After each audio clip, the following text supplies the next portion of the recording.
বন্যার পানি কমলেও বাজারে রয়েছে বন্যার প্রভাব। বিস্তারিত জানাচ্ছেন সহকর্মী তোফায়েল আহমেদ নিলয়।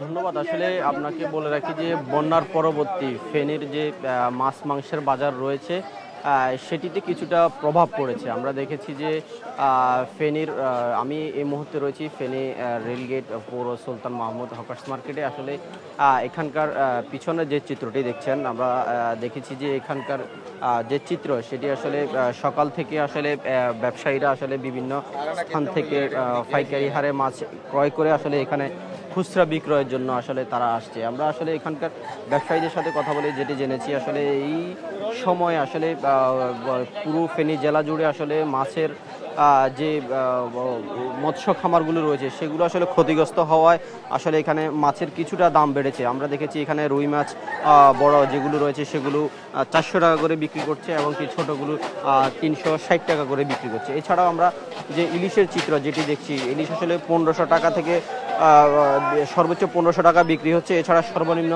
600 টাকা করে বিক্রি হচ্ছে। এছাড়া অন্যান্য যে মাছগুলো রয়েছে সেগুলোও আসলে অনেকটাই দাম বৃদ্ধি বলে আসলে মনে করছে এখানকার ক্রেতারা। তবে আপনাকে বলে রাখি এখানকার যে মাংসের বাজার, তবে সেটিতে কিন্তু স্বস্তি রয়েছে। সেটি হচ্ছে পূর্বের যে দাম ছিল আসলে সেটি এখনও সেখানে বলাৎ রয়েছে 750 এবং কি 850 টাকা পর্যন্ত মাংস বিক্রি করছে। এছাড়া খাসির মাংস যেটি রয়েছে সেটি আসলে এখনো পর্যন্ত 1000 টাকা করে বিক্রি করছে।